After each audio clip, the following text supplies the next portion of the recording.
Welcome into the KSU Nation YouTube. I'm Stevie B. I'm Kenny G. And I'm Big B.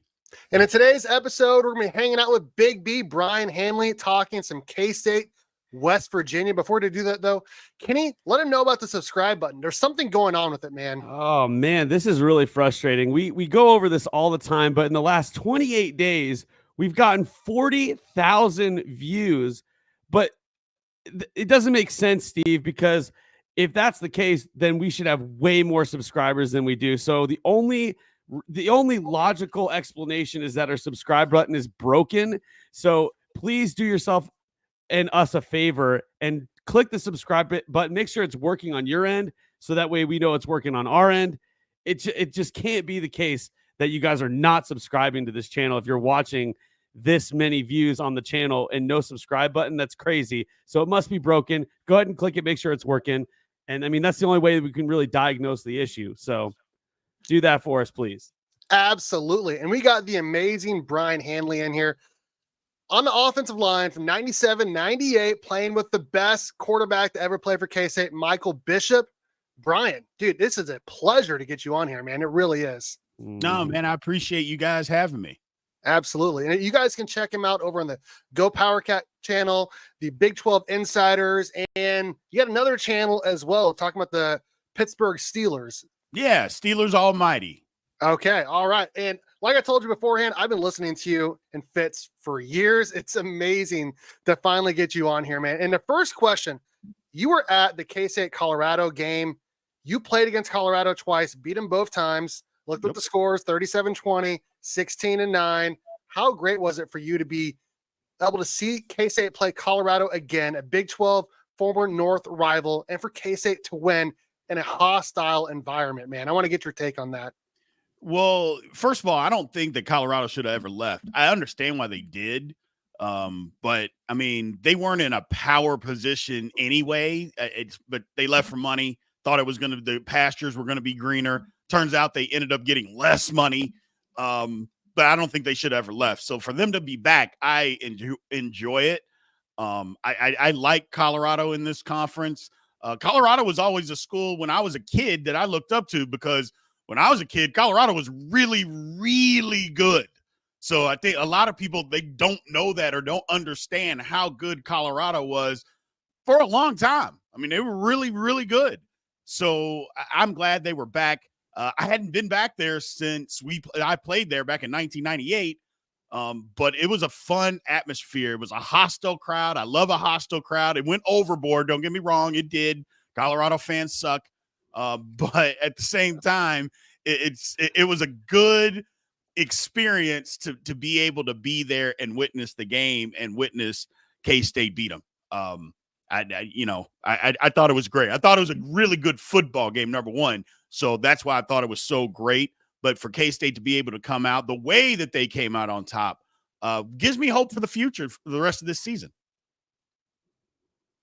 Oh yeah, absolutely. The only issue I have with that game is that it was so dang late. It was unbelievable how late these games are getting. I can't take it. I'm not as young as I used to be. The thing about it is, and I agree, but look, the Big 12's fighting for eyeballs. And when you're fighting for eyeballs, and look, the other conferences had some really good football games on Saturday. So it's like, do you want to play? For instance, the Iowa State West Virginia game was on right in the middle of those other games. So do you want to be on at that time where you might get a quarter or less of the eyeballs, or do you want to play a little later when you get all of them? And that's the difference, and K-State, not only did they get all of them then, it's because of Colorado, which everybody's always interested in. So they got even more eyeballs watching them. So don't get me wrong. It sucked to be up that late. I'm an old guy. I get into bed at 9:30, and the game was just kicking off at 9:30. So it is what it is. But for K-State and the Big 12 conference, sometimes you got to do some things that you don't want to do for the greater good. Yeah, that makes perfect sense. I got to ask you, K-State's 5-1. Chris Kleiman has never started 6-1, which is crazy to think about. They get a huge game this week, and we're going to get into our initial thoughts right now. Did K-State figure out something here on the road this past week, being able to come back in a fourth quarter after blowing that lead? Did K-State finally figure out the road? They might have, and here's the thing. You got to learn from past experiences, is that they went to Tulane. And, I got in an argument with somebody earlier on the internet. They were telling me that Tulane was good. I'm like, Tulane's not good. Well, they've only lost to 2 Power 4 teams. If Tulane played in the Big 12 conference, they don't get to 5 wins, period, end of story. So Tulane's not very good, and K-State struggled. They did. And then Provo happened, and we all know what happened there. You dominate for 27 minutes of the game, and then in a 7-minute time period, it just goes to hell in a handbasket, and you can't recover. Our quarterback was rattled beyond belief. And what I kept telling people, I'm like, look, sometimes when you have a young guy as the quarterback, he's the leader. Regardless, the quarterback is the leader of your football team. And when he's rattled, everybody else is going to be, and nobody could recover. Well, they did that. And I explained this the other day, and I'll explain it here too, is that, look, they went through some controversy and some adversity at home against Oklahoma State. K-State got punched directly in the mouth. They did. There's no ifs, ands, or buts about it. Avery went out and threw another bad interception, and you're thinking, oh, Lord, here we go again. Well, they learned from it. He battled back. And not only did they battle back, they dominated the rest of the football game. So sometimes you can learn those lessons at home and take them on the road, and that's exactly what happened. They learned, hey, you know what? Everything isn't just hunky-dory. Everything isn't going to be a bed of roses. And when it isn't, are you going to lay down like they did against BYU, or are you going to stand up and fight? And they figured out it's okay to stand up and fight at home. They took that on the road, and they won some things. So, Stevie, I think they actually did figure some things out on the road. I really, really do. Yeah, hopefully they continue to use what they've learned on the road and move it forward. It's kind of crazy. I was thinking about this the other day. It's like they had the road game in Provo in higher elevation, late game, sold out crowd, hostile environment, and then you go into Colorado, high elevation, sold out crowd, it's a late game, hostile environment. And then we're going across the country, high elevation. We're just going to the other mountains now. Yeah. It's just so we can't get what's really weird as a person that lives in Kansas as long as I have. The normal day games that we've had are in Kansas so far. Like the Tulane game was humid as heck. It was like a swamp down there. Right. So just the normal average nice day was the Oklahoma State game, and it was in Kansas. So it is interesting to think about that. And it's not 9 o'clock late, but it's going to be, 6 o'clock kickoff time. So it still is a little bit later, but I kind of like that since we're literally traveling over the course of 3 different time zones. Gotta love that scheduling. This is the new Big 12. Thanks a lot. But so we're just gonna go. We're not even gonna go with my question because we're kind of already moving into this topic of West Virginia. But one of the things that you mentioned about Avery Johnson, like sort of figuring it out and battling back, he always seems like the kind of guy that even if you ask him, were you rattled here? He'll always say, no, I wasn't really rattled. I was right. It just, things weren't going our way or whatever it is. But you have to think, as young as he is, and we always forget, because he's so talented and gifted, that he still is young and needs a little bit of experience to deal with those issues that you're talking about. Maybe he won't come out and say, oh yeah, I had to really, dig deep and battle it out. I think he's internally he's thinking that maybe. And then also there's sometimes where, the game in Provo, it just seemed like everything was falling apart at once for the ball just, I don't know if it's Provo, because at this point, I remember hearing you talk about BYU saying, okay, if it happens once, yeah, okay, maybe that's fluky. If it's twice, maybe, but 3 times, okay, we're getting it's a little too much going their way. But it just seems like BYU's got the sauce this year, and maybe those things that happened in Provo could be that field is maybe cursed for some reason. I don't know why, but the turnovers that happened in that stadium are wild. but it seemed like the turnovers that happened in Colorado weren't as bad, or at least it didn't continue in a chain of like what you were saying, where it just kept falling apart over and over and over again. I think that had to do with maybe the fact that we didn't make those mistakes early on. We kind of made those a little bit later in the game, but I don't know. What are your thoughts on that? Well, the one thing is, I think we got to start saying that BYU is just good, you know, and not enough people are just saying that BYU is good. I know that, you know, in K-State Nation, it was one of those things that we said it was all fluky, but okay, that's fine. But they made it happen, and they have continued to make it happen. So it just can't be a fluke. They got on a roll and they just beat us. If we play them again on a neutral field, is K-State better? Yeah. Do I think K-State beats them? Yeah. But that doesn't mean BYU's not any good. And that's the one thing that we can't just say. Now, there's 6 games left. Could they lose them all? Yeah, they could. They absolutely could. So, you know, this conference is insane. And doing the stuff that we do on the Big 12 Insiders, you know, getting to cover all these other teams, it's just, you see it week in and week out. But yeah, I think that we just got to just make sure that we just give the credit where credit is due, just like we would want the credit where credit is due. But you're right. The turnovers didn't keep happening at Colorado. It was one of those things that we learned, you know, and it was almost like, hey, we made a turnover at the end of the game or near the end of the game. They got the lead, but I don't know about what you guys felt, but I thought, hey, go ahead, go run it back for a touchdown. I was glad he ran it all the way down there, because what I was afraid of, we throw this interception. Now they're going to methodically go down the field and score a touchdown and take the lead with 35 seconds to go. And we're not going to have enough time to beat them. They were able to score quickly, and then we were able to come back. So while it was a bad thing that happened, the fluky play kind of ended up in our advantage this time, which during the season, those things kind of even themselves out. Yeah, that was one thing that it was the clock management that like really was in K-State's favor for that game, especially at the end. But go ahead, Steve.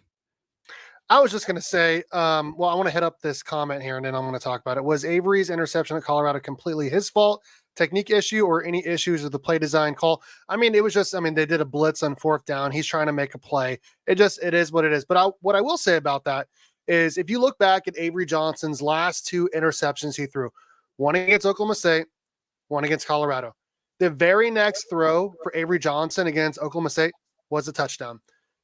The third pass after his interception against Colorado was a touchdown. So both times he responded in the right way. And I remember right before that drive, I told Kenny, I'm like, well, this is where Avery Johnson earns that Corvette. And this is where Connor Riley earns that OC position. And they did. They did exactly what you wanted to do. Score. It was a beautiful ball, man. That ball felt like it was in the air forever. And like, I'm sure you've seen the highlights of it, Brian, but like the camera guy was terrible. Like you couldn't even see the receiver. Like we were watching, like, where's this ball going? And it landed right in Chase Brown's hands. He ran into the end zone. It was a beautiful thing to see, dude. And I'll tell you what, and I said it in the last podcast, I want to get your thoughts on it here as we move over to K-State, West Virginia. When Avery Johnson can throw the ball and DJ Giddens can run the ball for 180 yards, 200 plus passing yards 2 games in a row for Avery Johnson, 180 yards rushing for DJ Giddens 2 games in a row. I don't know how you stop this K-State offense, man. Like this is the offense that every K-State fan was hoping to see going into the season, and we've hardly unlocked Avery's legs, dude. Yeah, barely. They haven't unlocked his legs. I think he's got to be a little bit more consistent throwing the football, especially over the middle. It's kind of what that comment was talking about. It was a bad throw. They brought the blitz, and he was trying to get it out of his ball hand, but it was behind. But if you want to nitpick, okay, fine. It was a bad throw, but I'll take the touchdown after that. I know that. So that's the thing about Avery. And I try to explain this to people. Look, I had a firsthand seat to Michael Bishop. Now, I don't toot any horns or anything like that. That was almost 30 years ago, man. So it doesn't do anything. But I played next to the guy. He wasn't good his first year throwing the football either. He wasn't very accurate. He could throw it a long way. But you go back and you look at some of the stats, he wasn't extremely accurate his first year as a starter. His second year, totally different guy. So I think we got to be a little bit more patient with Avery versus expecting all of this immediately, especially for a 19-year-old. It's tough. Just college football is not easy. If it was, everybody do it, and everybody would be good at it. So he deserves a little bit of grace. Doesn't mean you expect him to play bad, because, hey, it's part of the deal. You got to play good. But even having said that, it was, they haven't done a ton on offense. They haven't opened up that much on offense. I think part of that is because he's a sophomore. Maybe he can't handle all of that just yet. And that doesn't mean that he's dumb, and it doesn't mean that he can't handle it ever. It just means he's a young guy.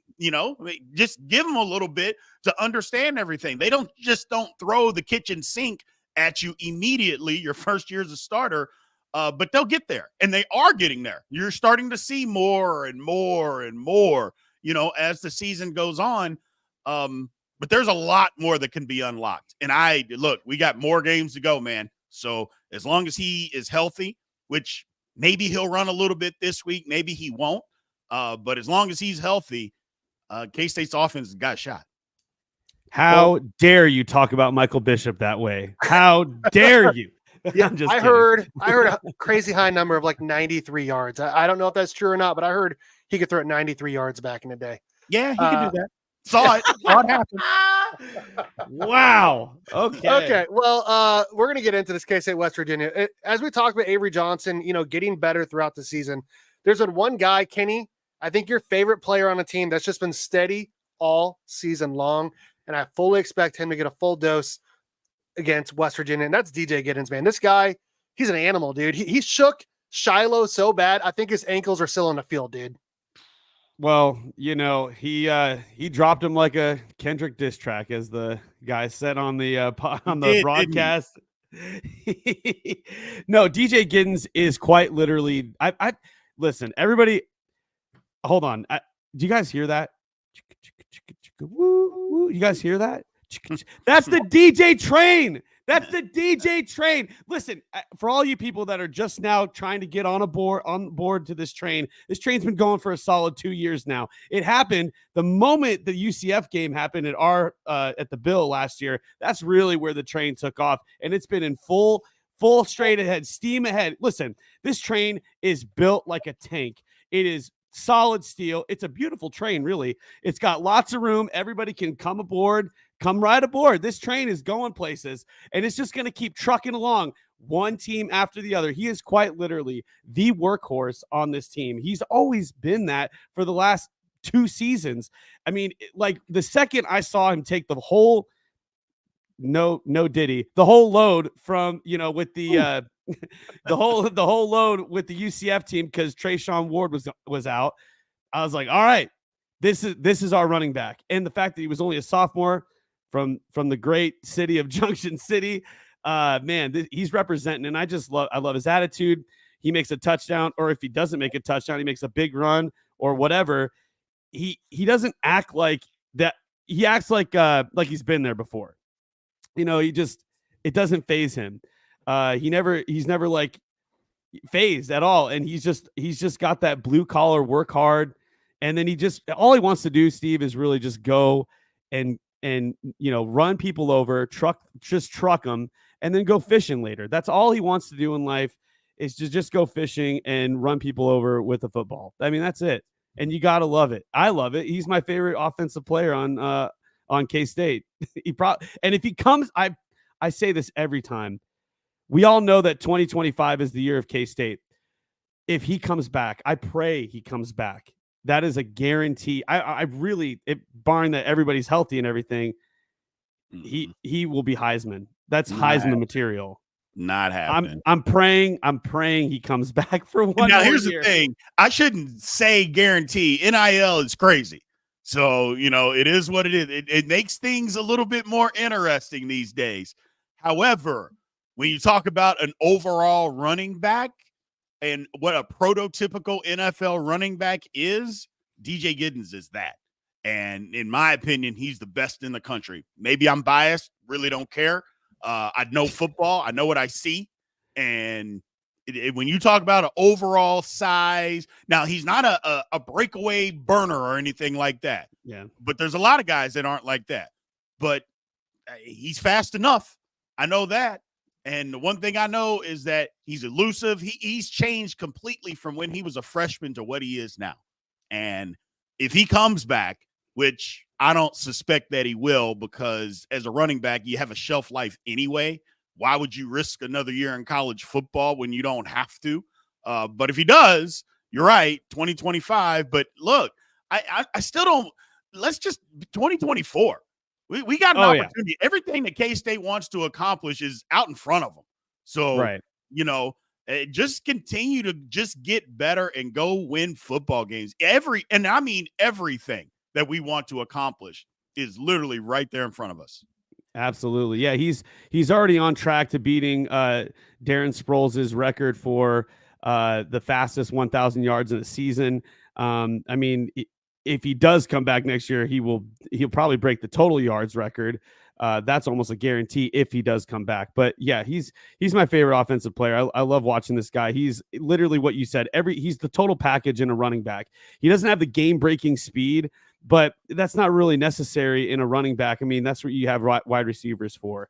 I mean, like, they're the ones that get all the speed, but the ones that need when you need to get 4 yards or 5 yards, or you need to get 6 yards, you need a guy that can be physical and not drop the ball. Like that. That's DJ. He is so consistent. And if you got a defensive line that can't handle that, then he's going to break for 10 yards, 11 yards, 13 yards, 20 yards. It's just the fact that he doesn't go down on the first hit, the yards after first contact, everything. I mean, the list goes on and on and on. We could just praise him all day long. And the fact that people are just now noticing is really stressful, because we've been praising him for 2 seasons now. We saw this happen. We saw this all out. We were on the train. And I'm sure you were on the train too. It's a big train, Brian. I probably didn't see you on the train, but we've been on this train for a while. Okay. And it's good to see more people join the train. There's a lot of room. It's a beautiful train. Yeah. Kenny, you are the perfect color guy. I always say that I'm the play-by-play, and Kenny's a color guy. Dude, he adds some terrific color to our commentary here. Okay. Let's get into K-State, West Virginia. We got to take a look at the stats here. Always do this every single week.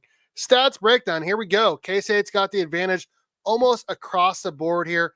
The lighter color means the team has the advantage. The gray means it's just between 1 or 2 spots, so there's no advantage. The darker color is a distinct advantage, meaning there's at least a 50-spot difference here. I don't know about you, Big B. I see a lot of purple here when looking at this. I like K-State's chances on offense and even on defense against West Virginia, as I feel like this is probably the toughest game remaining outside of Iowa State. Well, before you start, Big B, if you can't see it, because sometimes the screen, the colors are a little bit too light. But if you go, I think the phones or like Apple or whatever does a better job of viewing the chart, because sometimes I can't see it on my screen, but then I'll okay, all right, good. For me, I don't know if it's the toughest game. I mean, I don't know if you guys heard what West Virginia's coach just said in a press conference yesterday. He basically quit or is quitting on his team. That's kind of the vibe that he gave off. So I don't know, but there's some other teams that are good. I mean, Cincinnati, we'll find out. They have a big game this weekend against Arizona State. We're going to find out some stuff there. So I don't know if this is necessarily – it could be the toughest just because of where it's being played. So you're right. And when it's played. I don't know. I mean, West Virginia is still not a bad football team. That's the thing. They got beat down last week. There's no doubt about it. Kansas State absolutely has the advantage.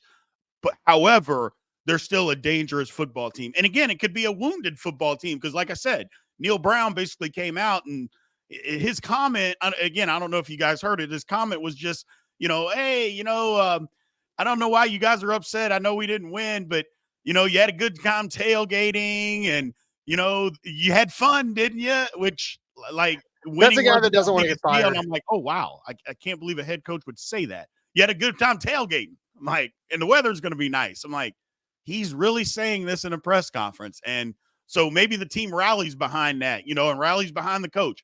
I don't know. Either way, you're right. It could be the toughest game up to this point, especially in Morgantown. You did mention it. The game's at night. You know, Morgantown, they're going to be lathered up. All that moonshine's going to be spinning. So, so we'll see. But if K-State goes and does their thing, if they stop the run and they run the football, they will be fine. Because the one thing I know is that West Virginia does not have a Shedeur Sanders. So Garrett Green's a good quarterback. He's a gritty quarterback, but he will throw you the football at least twice a game. You just have to catch it. So there's that. Yeah, absolutely. I mean, they're 111th overall in turnover margin, -5. I mean, K-State's defense, while they have been kind of like a bend but don't break defense, I mean, they've gotten their fair share of like interceptions and fumbles. I'd like to see more out of Jordan Riley. Feels like he's the only guy that really hasn't pitched in. VJ Payne is playing great. Jacob Parrish, I really hope is okay because he's obviously our best DB. And that's who we want out there. And I know that's another one of Kenny G's favorite players. Been calling it since last season. Literally, they've been all over Jacob Parrish since day one. Day one. Yeah, but I'm with Big B here, man. If K-State can run the ball and stop the run and sprinkle in the pass, I mean, I think K-State should be able to take care of business. I watched some of the highlights for West Virginia and Iowa State. I mean, they did not look physical, man. They were getting run all over by their running back. I think he had 3 touchdowns in the game. I mean, they kept running a zone defense and guys were running wide open. And they've been doing this for weeks, man. They were doing it against Oklahoma State as well. I like K-State's chances. I really do. Yeah, K-State's got an advantage here. The one thing they do have to do is stop the run because West Virginia can't run the football. I mean, they ran it for almost 400 yards against Oklahoma State, which I feel like us three right here could run the ball against Oklahoma State. But the thing about it is that they can run it. I mean, and they've run it pretty equally between 2 different guys. Garrett Green's been running the ball, who's their quarterback. So K-State's going to have to be sound and stop the run, which again, they do that. You know, K-State has stopped the run this season, but they'll just have to have more emphasis on it. Make Garrett Green beat you with the pass. Look, he's got a couple of receivers. He'll probably make some plays here or there, but everybody makes plays. They give scholarships out at West Virginia too. So, but having said all of that, if K-State comes and does their business and they run the football, stop the run, handle a early hit to the face because they will hit us in the face early. As long as we handle that, we'll be okay. So I want to just give a quick glance at West Virginia's schedule because before the season started, given all the preseason hype from the other schools, we all know that Kansas has fallen off the cliff. Oklahoma State's fallen off the cliff. But preseason, they were ranked really highly. And West Virginia's schedule was insane. I would argue that they probably had the toughest schedule in the Big 12. Penn State, Pitt, Kansas, Oklahoma State, Iowa State, Kansas State, Arizona. Before Arizona, they were ranked high preseason. UCF was ranked high preseason. Cincinnati, Texas Tech, Cincinnati. I mean, the the amount of games that this team has to battle against is daunting to look at. And the fact that they came back, they were down against Kansas, and Kansas is, man, that school is it's the worst in the Big 12. But they had to literally, it was like a punt return for a touchdown to like get them back in the game, like at the end of the game, that really kind of brought some life back to in Arrowhead. I think that was the game. Maybe that's a TCU game you're thinking. Oh, that was a TCU game. Never mind. I'm getting all my games mixed up. But basically, like West Virginia, I kind of agree with what you said. Their quarterback's kind of like a gamer. He likes to scramble around. He can run the ball too. He can throw here and there. They'll make some plays, but I kind of agree that we're not going to go against another team like Colorado, where we're going against like 5-star receivers with probably the best quarterback in the country throwing to them. So, I mean, even though West Virginia doesn't have like the star power, that doesn't mean that like the team is going to not come together and just play solid complementary football. And also we know that Kansas State can be prone to fluky turnovers. I mean, how often does DJ fumble the ball? Well, he fumbled it against BYU, and that was due to BYU, putting the pressure on us. West Virginia could have the same sort of, same sort of day. They could come out, their crowd could go crazy. Who knows? Right. This is college football. Anything can happen. But if I'm going to take the outside looking in, I'm going to look at it objectively. I'm going to say, okay, the stats are there. I don't know. See if you can pull up the chart one more time. The thing that I look at in this chart, the sacks are we'll talk about offense first. How about that? We have to establish the offensive run game. The rush offense has to be. That's basically what K-State's bread and butter is anyway. We basically give the ball to DJ. We make him run for 1,000 yards, and then when basically everybody is keying in on that, just like Colorado, I think Brian, you said when you were at the game, they had their safety 7 yards off the ball, because they had like 9 people down on the line of scrimmage, making sure DJ didn't run 30 yards. So then at that point, we could just launch the ball over their head. The film's out right now, so they're probably not going to allow that to happen. But if our run game can be established, you have to stop it somehow.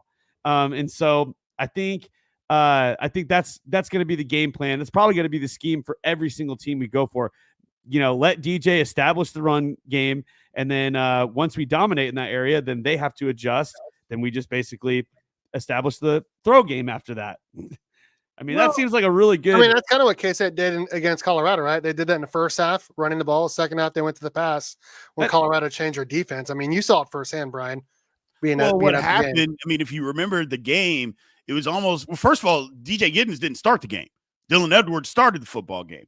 And they kind of tried to throw a little bit and throw a little swing passes. And, the first couple of drives, we didn't settle in. And then we did, because it was like, okay, let's just run the ball and see if they can stop us. Well, they couldn't.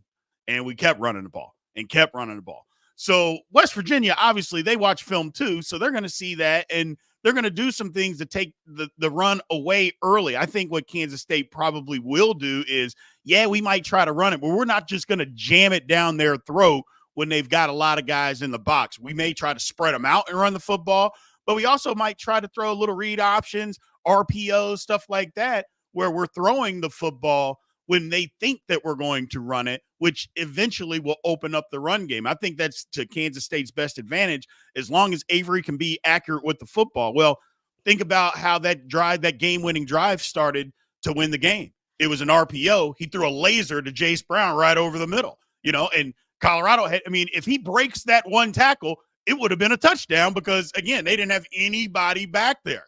So I think Kansas State, that they're doing a really good job of mixing stuff up right now as far as play calling. They're going to want to run the football. Obviously, like you mentioned, that's our bread and butter, but we can't just be one-dimensional. This is not 1980s football. No one-dimensional teams can win a championship of any kind anymore like that. And Kansas State doesn't do that.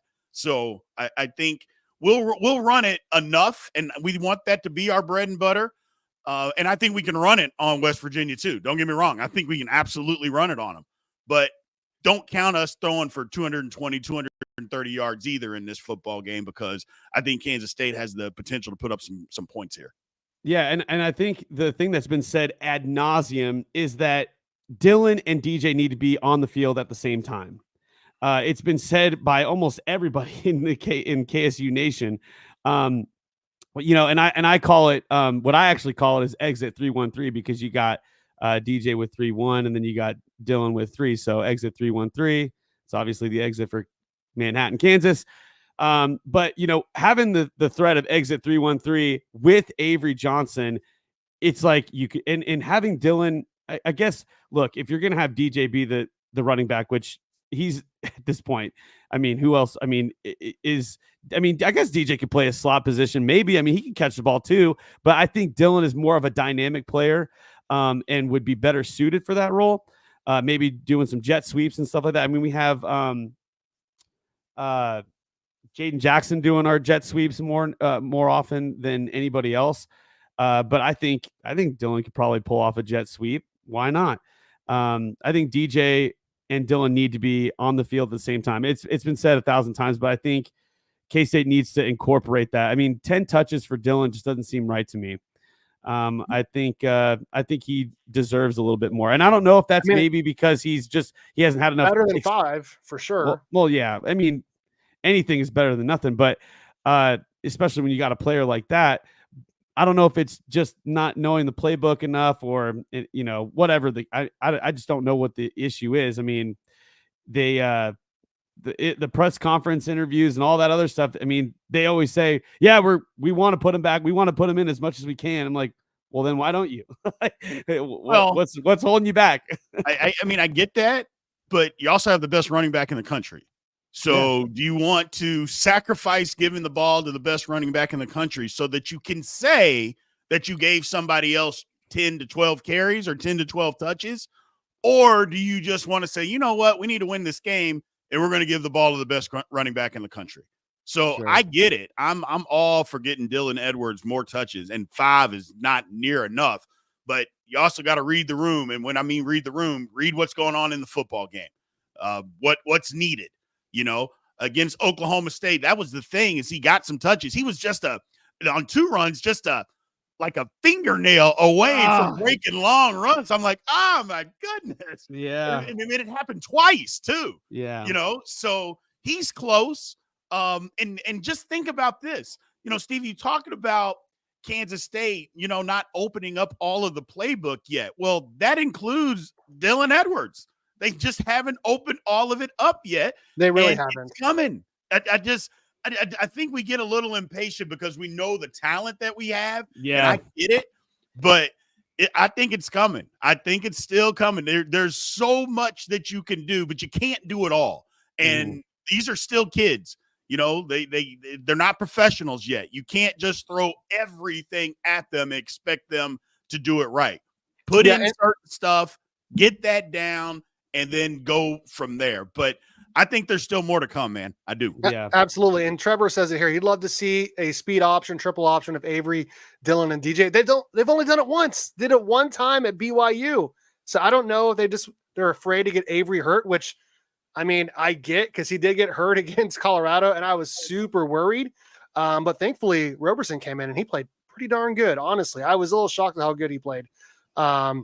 Love hearing from Big B. I've got a real soft spot for the 98 team, which is probably the best team to come through K-State. Definitely the best team to come through K-State. I mean, I remember I was watching a K-State Nebraska game in 98 and then the Big 12 championship game in 98 as well. So, and there's no probably there. By far the best team ever come through K-State. By far. Without a doubt. That 98 game against Nebraska. What's that? Where I was. Oh, yeah, you were on the field. It was interesting. Interesting point of view. I bet it's interesting going back and watching that film, seeing like you on the field, like remembering where you were and who you were blocking and all of that, and who you hugged after the game and all of that. And we need to do a whole nother episode just on that team and that season and that game for sure. Yeah, that'd be a fun episode. That would be a really fun episode. Do you want to get into our defensive? Yeah, we need to talk about the defense like really quickly, and then we'll get into our score predictions, because we've been talking about the offense almost the entire time. I do want to hit this up really quickly here. K-State has the second best rush defense in the entire country, only allowing 72 yards per game. Now, a lot of that has to do with the fact that K-State had negative 29 rushing yards for Colorado last game. But still, I mean, K-State is a top 10 in rush offense, top 10 in rush defense, near the top 50 in total defense. I mean, I feel like K-State, their defense is definitely a bend but don't break. I want to see more out of the secondary, and I said it earlier. I'm hoping to see more out of Jordan Riley specifically.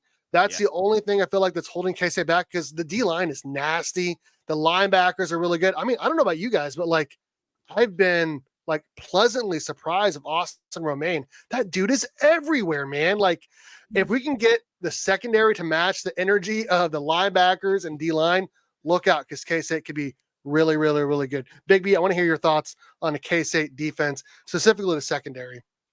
Well, first off, with the rush defense, I know you mentioned that the second fewest yards given up per game. And yes, a lot of that is sack yardage, but hey, K-State don't make the rules. You know, so anyway, oh, by the way, you don't have to allow us to sack your quarterback either. You don't have to let us do that. So it is what it is. And we're not the only ones that get to play by these rules either. I know a lot of times people, well, you only have sack yardage, you add all that in. I go, but so does everybody else. So it's not, stop with the nonsense. Okay. So their run defense is really good. It's been really good. Even against BYU, look, the game was over when they were already running the football on us. Let's just not kid ourselves. That game was already over. But before that, they couldn't run the football an inch. So it is what it is. K-State's good against the run. The secondary, look, it's got its issues. There's no ifs, ands, or buts about that. We're kidding ourselves if we don't think it is. But I will say this, Kansas State's not going to run into a collection of receivers and quarterback near as good as what they just faced this past week. That's not going to happen. Not to mention all the guys that got hurt on the back end of our defense. That happened too. I know Colorado fans act like it didn't happen. It was make-believe. But yeah, those guys got hurt. They didn't come back in the game. I mean, that's a true story. We had guys out there playing that they may not even play next year, much less this year. They may not have made the field next year. That's what Kansas State was dealing with back there. But look, the secondary's got issues. It's got to get its stuff together. You can't always depend on your pass rush getting there. We're not going to face an offensive line as poor as Colorado's probably again. Matter of fact, I'll say definitely we're not going to. So, but we got to just do a better job. A lot of zone coverage. It's a lot of communication issues that are going on back there, which is mind-boggling with the experience that we have, how you have communication issues. But we have. Man coverage has always been good. It's got to get better. They got exposed, but again, you're dealing with one of the best quarterbacks in the country, in my opinion, the best quarterback in the country, with some really good athletes at Colorado. It happens. They get it back together. Garrett Green's a guy that, like I said, he'll throw it to you. You know, he's good. Don't get me wrong. He's good. He's going to make some plays, but there's also going to be some plays where he throws you the football. You just got to catch it. But Kansas State's defense is a really good defense. I suspect that one thing, and this holds true, it could be 1950, 60, 70, whatever. Defense travels, and K-State's got a good defense, so they got to show up this week. Yeah, so piggybacking off of that, one of my things that I want to create is a merch line, Brian. I've been actually wanting to do this for a while, and it's going to just basically a line of T-shirts and hoodies and all this that say, "In Clanderman, we trust." I mean, this guy just knows how to scheme against other people's offense. It might take him maybe a quarter or two, but he comes back in the second half and he has people's numbers. And sometimes he just gets it right away. I think what just right off of the bat, when you said we're not going to be going against a receiving core like we just did, so maybe we won't be having to load the box as much to put to alleviate some pressure off of our DBs. We'll just end up doing our 3-3-5, and we'll have, all of our linebackers in there. Des Purnell's kind of been MIA for some reason. I mean, he was one of the like mainstays and just was a dominant linebacker. I mean, maybe he's super dominant and he's doing things that I'm not seeing in the game. Maybe he's not making a lot of plays or whatever, but I mean, because Austin Romaine is doing that, and man, the shoes that he had to fill, I did not expect him. I mean, when he came in as a freshman last year, I was like, okay, like he's okay, he's good.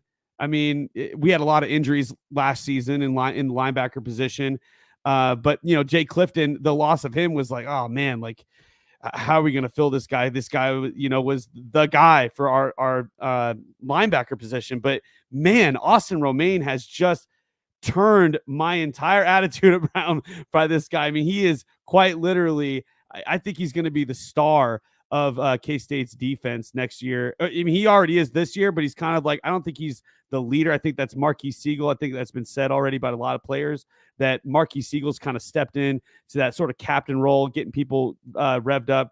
We all know that Kobe Savage was that last season. And it just seems like like what Steve said, D linemen, linebackers, they're actually just firing on all cylinders. It seems like they're just doing everything right. I mean, you can't do everything right, but it just seems like they're doing their job, and the DBs just have to step up just a little bit more, and the safeties. Steve, what do you have to say? I'll just say this. I feel like the corners are playing fine. Honestly, Jacob Parrish is always in the right spot. I mean, like when his guy catches the ball, he goes down right away every single time. And I remember his interception against Oklahoma State. When the ball was in the air, I was yelling, "You're picking on the wrong corner. You're picking on the wrong corner," because he's going to intercept that ball. I feel like Garber hasn't played amazing, but he's always there for the most part. He's always in the play. I just have issues with the safeties, man. I do. And hopefully we get better safety play going forward. Cause I mean, what I will say is we've played probably already the best quarterback and the best receivers and the best single receiver, Tedero McMillan. I mean, K-State really shut down their entire offense without that guy. I mean, they did nothing. I mean, if K-State, honestly, and I said this, if K-State would have played Colorado at home, I really do feel like K-State probably would have won by 3 scores or more, because it feels like the defense always plays better at home, in case it does anyways. But yeah, I don't know. I don't know if Brian feels the same way, but I feel like the K-State defense plays better at home than they do on the road. I mean, it showed against Tulane, it showed against BYU, it showed against obviously Colorado. So I think most teams play better at home than they do on the road. So K-State's not any different. I don't know if they'd have won by 3 scores against Colorado. That seems a little that we're stretching a little bit. Colorado, I mean, Shedeur Sanders is pretty good. Those guys, they're pretty good. The offensive line, defensive lines are awful, but those receivers, those guys, I mean, they were open. That's the thing. They were open, and you're going to be open no matter where you're running these routes at. Having said all of that, K-State's defense, they just have to play better on the road. They haven't played well on the road yet. And you just think, I guess, I mean, even at BYU, they were put in tough circumstances, but I love what Coach Kleiman said. Hey, just because we're in a tough circumstance doesn't mean you have to allow them to score. You can stop them. Nothing says in the rule book, hey, you know what? You have a turnover, they have to score a touchdown. No, it doesn't mean that. You know, and that's where Kansas State's defense did not step up, but the whole team didn't, and it just snowballed from there. But if you really look at it, no, the defense hasn't played well on the road this year. This would be a good time for them to do that. Yeah, and BYU has honestly done that to every single team they've played. Whenever you make a mistake against BYU, they're going to turn it into a touchdown. Not just points, a touchdown. And they did that against Arizona this past weekend. But let's go ahead and switch gears here. We need to give our score predictions for K-State, West Virginia. Before we do that, we're going to look at the stats here. This is from collegefootballinsiders.com. This is from Parker Fleming, I think his name is, on Twitter. Basically gives K-State a 69 to 31% chance of winning, a projected score of 31-24. You want blue, specifically dark blue, and in terms of efficiency, offense, defense, success rate, field position, all of that stuff. And K-State has that. Basically, K-State wins 2 out of every 3 times they play on based off of computer, of course. And, you know, a computer is not playing this game, but I'm going to go first here. I'm going to jump the gun and give my score prediction here.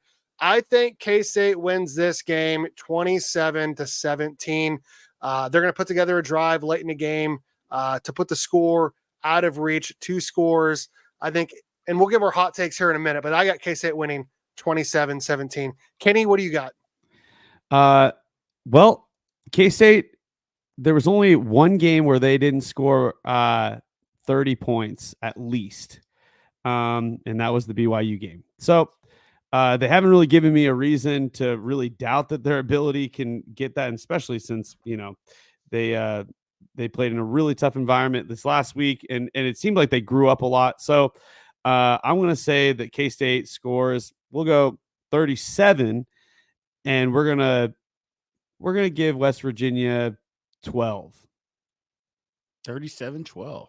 Holy crap, dude. You have more faith in K-State than Iowa State, because Iowa State ended up winning 28-16 down there. That's crazy. I know Big B is going to put out his score prediction for GPC here pretty soon, but can you share with us a score prediction early here on Tuesday? Yeah. I mean, it is early, but I think 34-7. It's 34-20. 34-20 or 34-23. Let me go 34-23. I think West Virginia will get a window dressing touchdown at the end to make the game closer than what it is. They did the same thing at Iowa State. Iowa State manhandled them, and they scored a late touchdown to make the game look closer than it actually was. So give me 34-23 K-State. I think K-State handles them. Yeah, and like you said, West Virginia scored a touchdown with like a minute 15 left in the game. Correct. It was already 20 and Iowa State at that point. On the 4-yard line too at the end of the game. So they easily could have scored another touchdown if they wanted to. Yeah. And so I'm going to get into our hot takes here. And this is a part of the show where we give our hottest of the hot takes here. If you're watching and you want to add your hot take with the little dollar sign, we'll even talk about your hot take. We'll even bring it up and maybe challenge it, or, I'll maybe be the former, you'll be the latter. I don't know. Like, we'll just good cop, bad cop. I don't know. We'll see. Yeah, we'll see. Okay. So here's my hot take. So I got 3 here today. So Jace Brown scored a touchdown in each of the last 2 games. I think he's going to do that again. He's going to score a touchdown for K-State. I don't know how far the throw is. I don't care. He's going to score another touchdown for K-State. Defensively, I think VJ Payne is going to get another interception, his 3rd of the season. And then on special teams, I mean, I've watched West Virginia. Their special teams are not amazing. And K-State has a history of doing pretty well on special teams overall and this season, and specifically against West Virginia. I think K-State scores a non-offensive touchdown against the Mountaineers. I really do. So Jace Brown with a touchdown, VJ Payne with the interception, and then a K-State non-offensive touchdown. Kenny, what's your hot takes? You always have the hottest of the hot takes as well. I do have the hottest of the hot takes here. I'm going to go DJ finally hits over 200 yards in a game. So that's my offensive one. And my defensive one, we're going to go ahead and say Austin Romaine forces a fumble and turnover. We'll say that. I mean, they're gonna be running the ball a lot. So I feel like the linebackers are gonna step up a lot. And I think Austin Romaine is just that beast of a man that's just gonna come down, knock the ball out, make some big play happen, and there's gonna be a huge turnover forced fumble by Austin Romaine, where K-State's gonna recover it. So my hot take will be Dylan Edwards, 150 plus total yards. And 2 touchdowns. Oh, I love it. Oh, my God. Plus total yards. Give him 2 touchdowns on the day. He gets loose. They do everything in their power to stop DJ. He'll still get over 100. But this is the game that Dylan Edwards breaks loose. And then Austin Moore, little interception. I was going to say pick 6, but I think that's asking a lot. But I think Austin Moore, Mr. Old Reliable, gets himself a little interception. Little slant route, steps in front.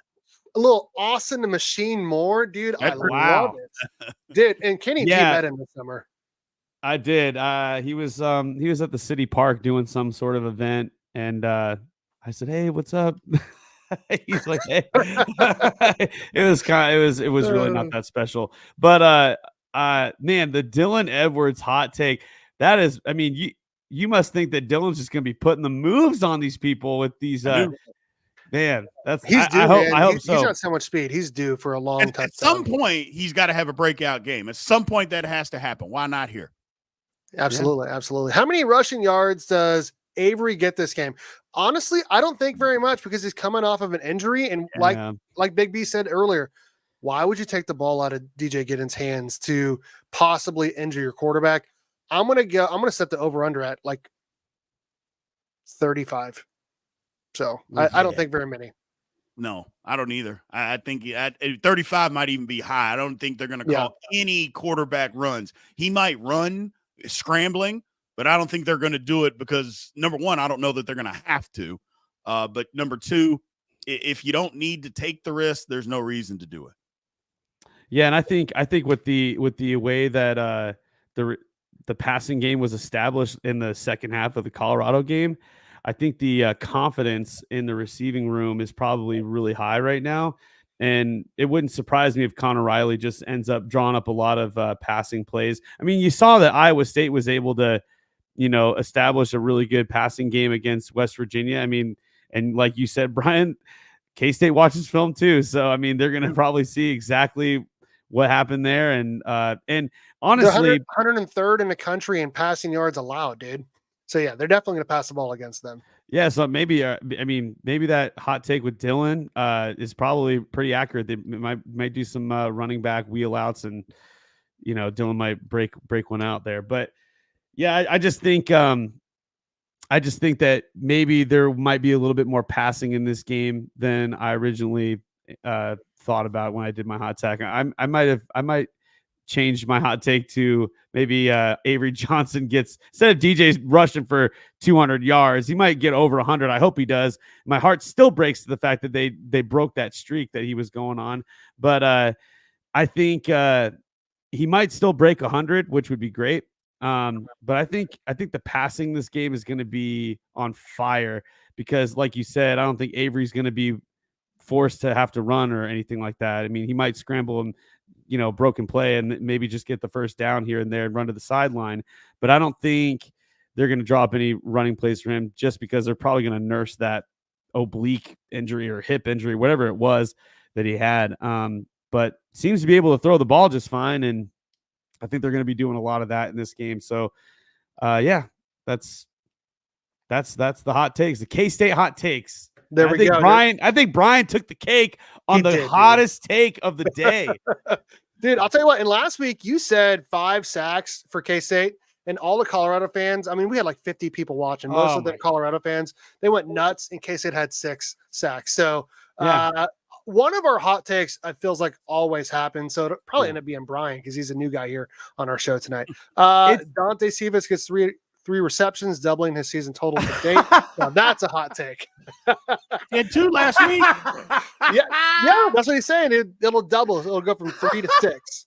So, yeah. Oh man, I feel bad for him. I mean, I love that he burned Travis Hunter on that first catch. So the first play of the game, what a statement throw that was.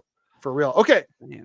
Last segment here. We're going to get into our Big 12 picks for week 8. Man, it's crazy. We're already in week 8 of the Big 12 football season.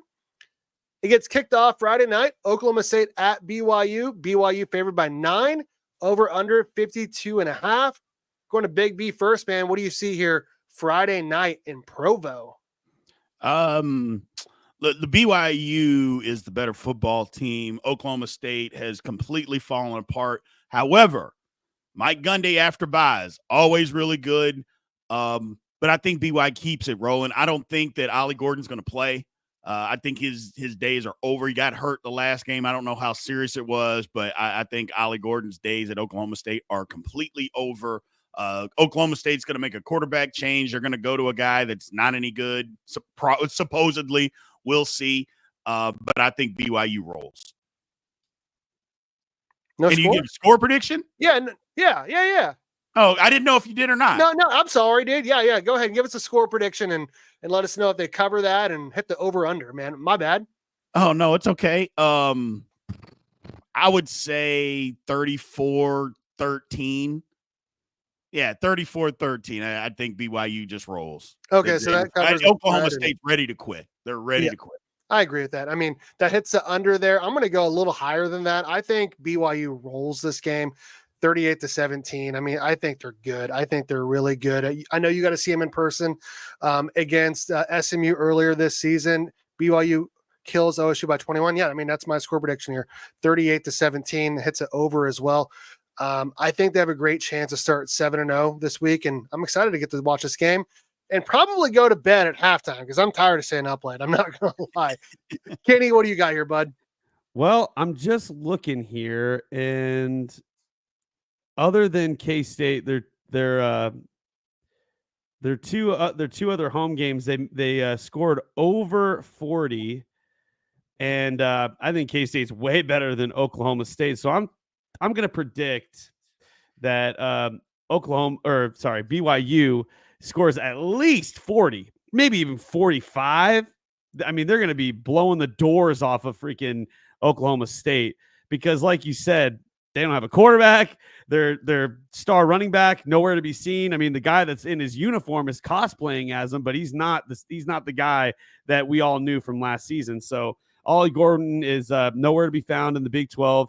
So yeah, I think, and that's their offense I'm talking about. But I mean, K-State, I mean, we beat the brakes off of them, and I think BYU has a field that is obviously cursed for anybody that walks in it. So I think Oklahoma State is going to walk in. They're probably going to maybe score 14 points, and BYU is probably going to score like 45. You're not picking against BYU again after last week, are you? I can't pick against them anymore. They haven't given me a reason to. The only reason why I picked Arizona was because they were good, then they were bad, then they were good, then they were bad. And I'm like, okay, well, maybe, after they lost, they'll go to BYU and put it on them. And no, I was wrong. Yeah, I mean, and that's what I did when I picked against them against Baylor, and then I was proven wrong. And I just think BYU's good, man. And Big B said it, man. They're good. I mean, all these turnovers for a game defensively is insane, and they've been doing it against everyone. And I mean, Allen Bowman, 8 interceptions already. He's going to give you the football, and BYU is going to take it, and they're going to score a touchdown every. He might not even play. He might not even play. Bowman. Oh, Brian. Yeah, that's the word, is that supposedly that they're making a quarterback change. You don't know. I wouldn't be surprised. Yeah. I wouldn't be surprised, dude. Their offense has struggled, dude. Their offense has struggled. But this is a Mike Gundy team, and Mike Gundy he is the one person in the entire universe that can right this wrong. He is the guy that can do that. For some reason, he's able to turn his ship that looks like it's fallen like the Titanic and somehow make it to shore. It's really insane how he's able to do that sometimes. Dude, your analogies are freaking amazing, dude. Okay, we talked about this earlier. Let's hit it one more time here. K-State at West Virginia, favored by 3, over under 54.5. I have K-State winning 27-17, hitting the under there. Chris Kleiman's finally going to start 6-1. He's never done it at K-State. I see it happening this weekend. And then I think Neil Brown is really going to be in a hot seat after this game. So will you guys hit up your score predictions one more time here? Yeah, 30-23 K-State. Again, I think West Virginia gets a late touchdown to make the game closer than what it actually is. Yeah, and I'm just going to – I'm not going to count that touchdown, basically. I'm going to go 38-12, and even if they do score like 19, I guess 38-19, but 38-12 is where I'm going. So love it. Moving on here. This is a really, really good game for being 11 o'clock. We got Arizona State at Cincinnati. Arizona State coming off of a huge emotional high home game win against Utah, playing at Cincinnati, who's only a couple of plays away from being undefeated. Let's be honest, guys. They could very easily be 6-0, not blowing, a 21-point lead against Pittsburgh and, almost beating Texas Tech. But Arizona State's really good, man. I think they should have been ranked this week. This is a tough game for me to pick. I am going to go Arizona State here because it feels like they know how to win close games. I got Arizona State winning 31-28, a high-scoring game, heading to over and covering 2.5 at Cincinnati. Kenny, what do you got? I don't know, dude. Like you said, that's an emotional win. They're finally going to go back on the road. They have not proven that they can win on the road. They went to Texas Tech and lost there. Then their following 2 games were at home. Or I guess they did. You mean to tell me Texas State isn't hard to win at? Are you kidding me? Well, I'll say this. That was a super emotional win for Arizona State, and hangovers are real in college football. So, and also traveling across the country is real.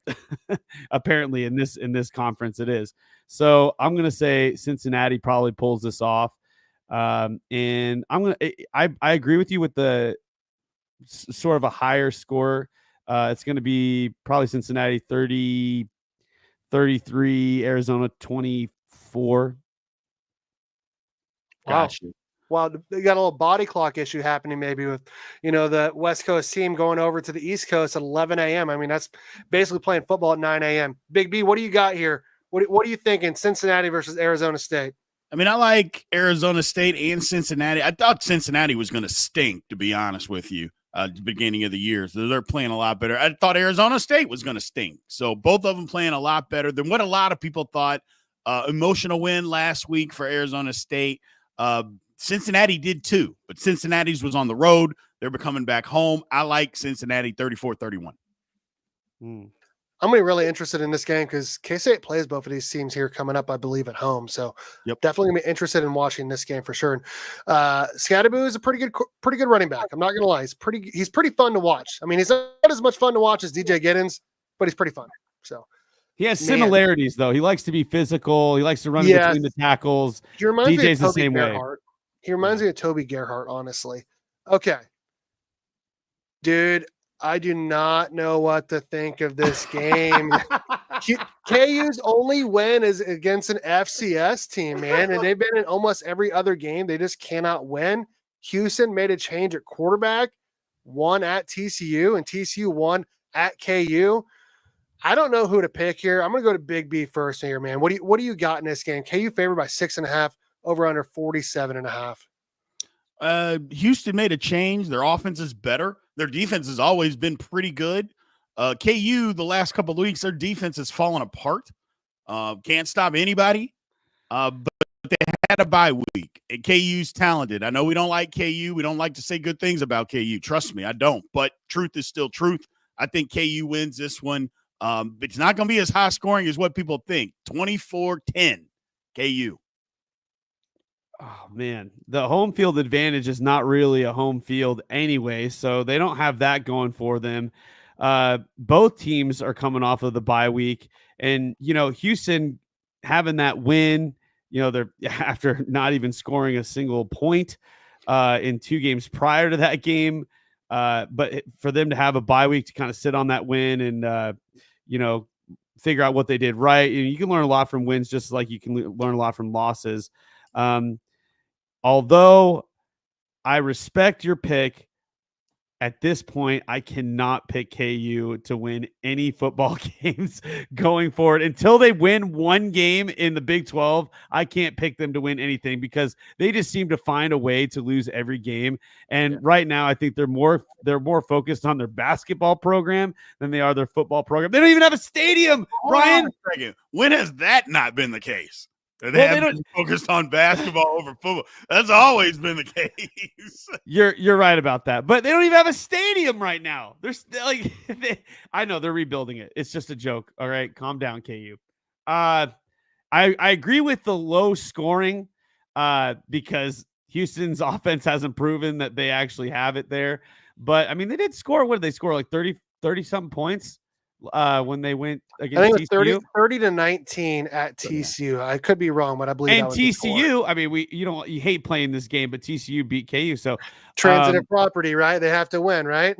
Yeah, you hate playing that kind of game, but I just have a lot of faith in Willie Fritz. So I'm just gonna say that he's gonna get his team together. I mean, we kind of already knew that he was like that coach that was gonna rebuild a program and actually make it great.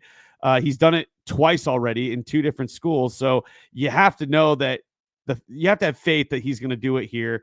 So I'm going to say Houston gets 21, Kansas 14. I think we're all on the same kind of thing here at the low scoring game. I think the film was out there on Houston's quarterback finally. I mean, at some point, KU is going to win a game against a non-FCS team. If they can't win this game, they're not going to win a game the rest of the season because this is by far their easiest game remaining. I do think KU wins this game 28-14, covering the spread, but hitting the under. I still don't think they're very good. I think they're going to get waxed by K-State the following week, but we'll talk about that another time. So moving on, this is a really, really, really interesting game. K-State's played both of these teams and beat both of them. Colorado 4-2 at Arizona 3-3. I don't know what to make of Arizona. I'll be honest. I do not know what to make of them. I think Colorado's pretty good. I really do. Their defense is suspect, but Arizona's is too. And you don't know what you're going to get out of Noah Fafita. Arizona favored by 3.5. I don't get that. I do not. I think Colorado is going to win this game something like 38-24, something like that, hitting the over and underdog winning on the road. Kenny, what do you got? Yeah, I don't know what to make of Arizona either. I mean, they're just all over the place. It's interesting. These teams are pretty similar in their offense. Like they don't really have much of a run game. I guess Arizona's got a little bit more of a run game than Colorado does. And they have a more established line, I guess you could say. But their quarterbacks want to do the same thing. I think defensive wise, it's hard to know because we don't know what the injuries are going on with Colorado. So if Travis Hunter's out in this game, maybe Arizona might actually pull They it said off. he's going to play. They said he's going to play. Oh, okay then. Well then, I would say Colorado. I don't know. I mean, that was a brutal loss. They're going on the road. Man, it's hard to win road games in the Big 12, and Arizona's going to be really pissed that they lost. They haven't. I don't think they've even won their a home game in the Big 12. So they have not.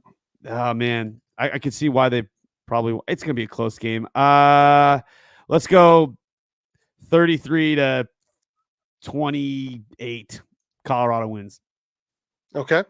What do you got, Big B? I like Colorado in this one. Arizona, like you mentioned, up and down. I think their coaching is kind of out over his skis. We'll see. But I believe that's the case this year. Colorado's better. I know why Vegas did this because they're not a believer in Colorado right now until they prove it, which I understand. But I think they do it this weekend. Lower scoring, but I think they win 27-24. Okay. I dig it. This is interesting game. Battle for Texas basically here. At Texas Tech. Texas Tech favored by 6.5. Over under is pretty high. I mean, I don't see how you could ever bet the under when Texas Tech is playing. Baylor doesn't have a good defense either. I think Texas Tech wins this game something like 45-41, something like that. Not covering the spread, but definitely hitting the over there. Big B, what do you got, man? I don't think Baylor's offense is good enough to score that many points, even against Texas Tech's bad defense. Their defense wasn't bad last time out, and that's the thing. The last time they played against Arizona, their defense actually stood up and did some stuff. But Baylor's ready to quit. Their coach he'll last the season because the team keeps fighting, but they're just not very good. But you're right. Texas Tech don't put up some points. Baylor's defense terrible. I think it's going to be like 45-20 Tech. Yeah, I kind of agree with that. I was going to say mid 40s for Texas Tech and low 20s for Baylor. So I'm pretty much right there with you. And, the entire state of Texas in the Big 12 took the week off. So it'll be interesting to see what teams show up. And the battle for Texas in this game is going to be really fun. But I got to take the home team here. And Baylor has just, like you said, they fight in their games, but it's just not enough. I don't know if it's a little too late in their games or too late in their games, or they just they're not able to keep it going when they went against Iowa State. I mean, they came out swinging, but then they just couldn't sustain it, and then Iowa State just outgamed them. So I think Texas Tech is more of a chaotic team, and I don't know. I like the Red Raiders here, so yeah, mid 40s for them, low 20s for Baylor. Not even a score, not even worthy of a score from Kenny G. Okay. UCF at Iowa State. Iowa State's kind of been up and down too. Like they're still pretty good. They didn't look great against Houston. I mean, they didn't look great for a half against Baylor. I didn't feel like they looked great for a half against West Virginia either. Favored by 14, over under 48.5. I do think it's going to be a lower scoring game. UCF doesn't even know who their quarterback is. They don't. I don't even know what to pick on this game. So I'm going to go to Big B first. I'm going to try to go last here. I don't know who to pick in terms of score. UCF, you're right about the quarterback. They literally started a guy and then they benched him immediately in that football game. They've been turning the ball over like crazy. Iowa State's offense is not super dynamic, but they take advantage of what you give them. I think they get to 30 points against UCF. I think UCF, again, turns the ball over. They're not going to be able to run it against Iowa State. So give me Iowa State 30-10. Yeah, the strength of UCF is supposed to be their run game, and it was all the rage in the non-con when they were going against New Hampshire. Didn't even know they had a school up there, but apparently, when you start playing real football, They're not able to even outrun. Listen, yards per carry, Colorado beat them in yards per carry when Colorado went against UCF. If that tells you anything about UCF's offensive line and how bad that team is. So, UCF is struggling.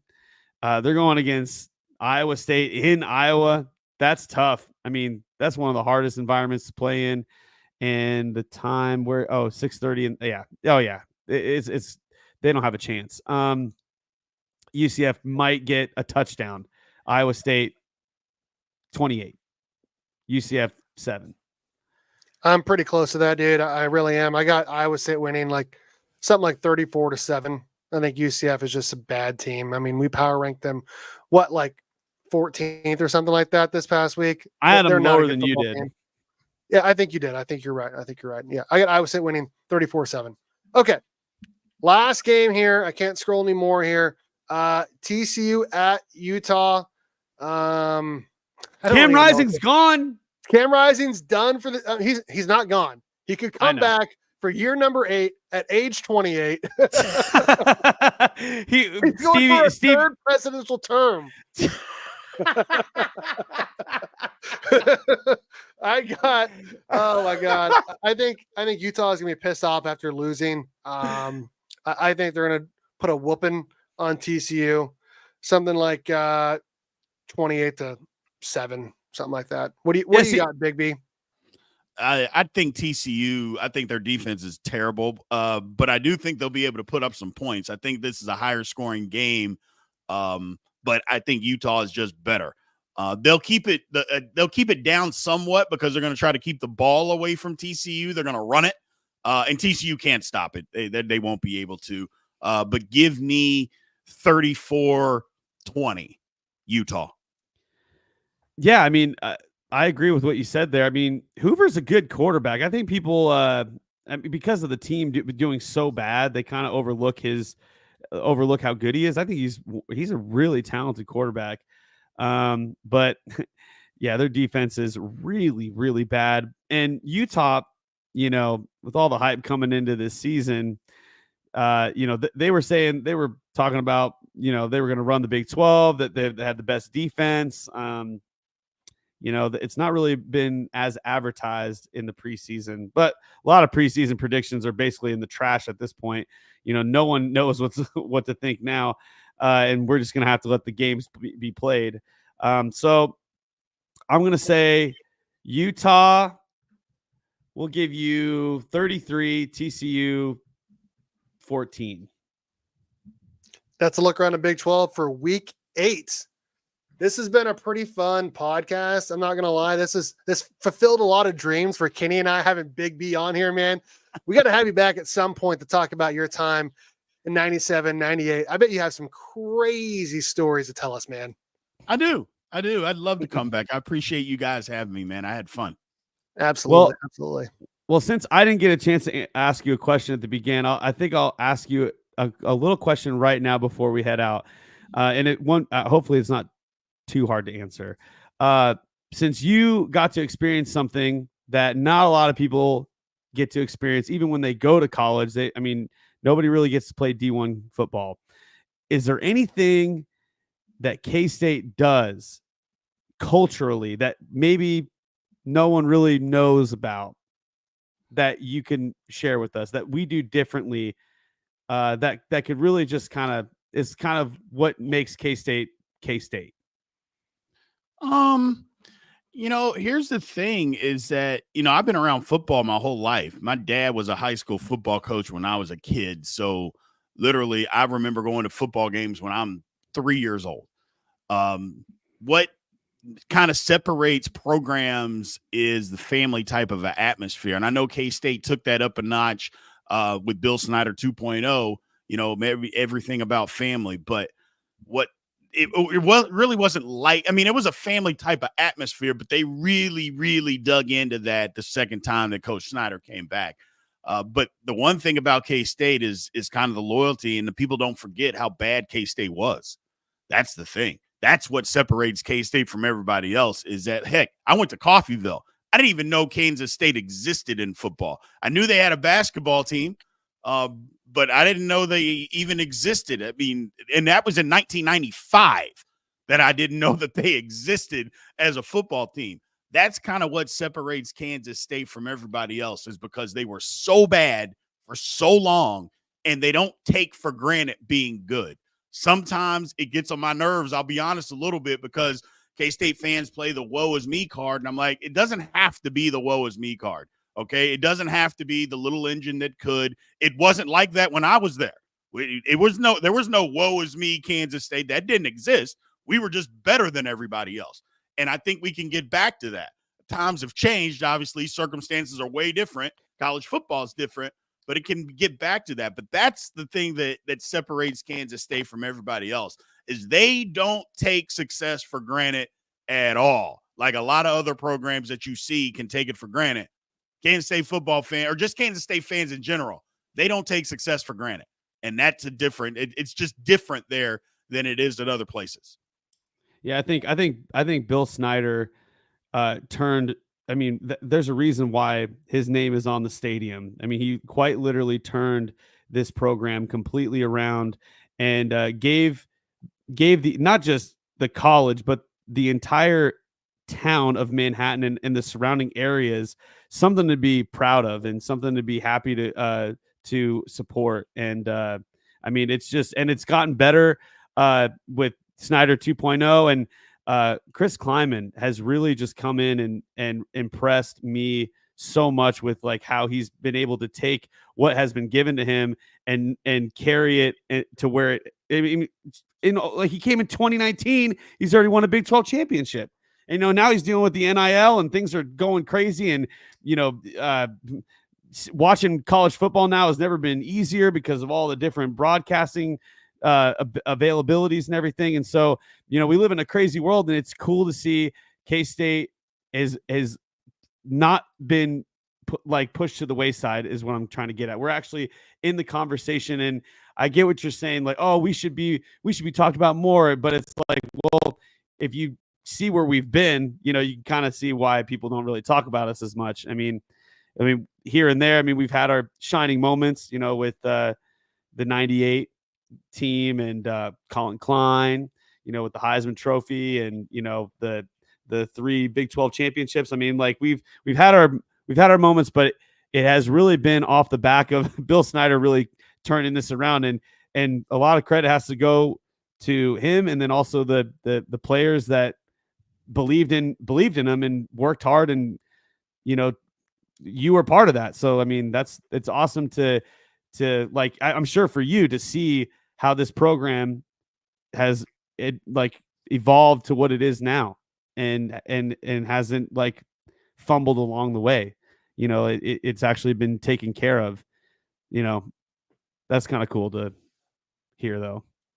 No, absolutely. Like I said, that's Kansas State is unique in that aspect, is that they just don't take success for granted like other places do. And I love that you, being not even from Kansas, are still like the biggest K-State fan, like talking about K-State on all these different channels. You're going live like every single day. You're doing the post-game and pre-game podcast with Fitz, and then you do your K-State Insiders on, I think it's about Monday nights, and obviously talk about those other schools as well. I love it, man. And what I really like about everything that's going on right now with K-State is that like K-State is kind of like the new big dog. When you think about it, like all of K-State's road Big 12 games have been at nighttime, right? Like K-State is the new big dog. Everyone wants to see them play, and they're showing out right now, man. They really are. And I love to see it. And I love to see how passionate you are about K-State still to this day. Like you said, almost 30 years later, man, it's great to see. As someone who lives in Manhattan, from Manhattan, Kenny lives here in Manhattan. It's a phenomenal to see, dude. It really is. Because not every former K-State player is like that, dude. They're not. I mean, I hear some players on Monday night and Sunday night football not even mentioning K-State. They'll mention their community college or high school or whatever. And you're repping and talking K-State every single day of the week. And we love that about you, man. We really do. Jordy Nelson, he just talks about his farming. I mean, I know. I actually went to high school with Jordy, so I can say that. Gotcha. Yeah, K-State is is a special place. It's a special place for me. I'm always going to root for them. I tell everybody, look, I grew up in Louisville, Kentucky, and Louisville was my dream school. But at the time when it was time for me to go to Louisville, they sucked. And I wasn't going to go to school and go get my head beaten in. I just wasn't going to do that. And Kansas State was good. And I'd had some success in Kansas already. So I stayed. And I love K-State. So I do what I do, partly because of K-State. Obviously, I like what I do, but I'm a K-State fan, man. I'm a K-State fan. He's from Kentucky, but he bleeds purple, Steve. Dude, I freaking love it, man. And you got to play with a bunch of Ring of Honor players and playing some of the biggest games, arguably the biggest win in K-State football history. I mean, talk about, the Big 12 championships and all of that. Those do not happen without the win against Nebraska in 98. Let's be honest. It does not happen. They don't, use that momentum to get Darren Sproles and Roberson and Colin Klein later and all of that. That does not happen without that 98 team. And he was a part of that, man. He was. And it's amazing to see. So, like we said, man, it's been great to have you on here, dude. It's just been a phenomenal, fun time. I apologize it went so long. Normally it's like an hour. We're almost at an hour and a half now. So we apologize for that. But thank you so much for joining us, Big B. No problem. Thank you guys, man. I appreciate it. Absolutely. Kenny, there's just one last thing to say, buddy. Go Cats! Go Cats, baby. Down in purple.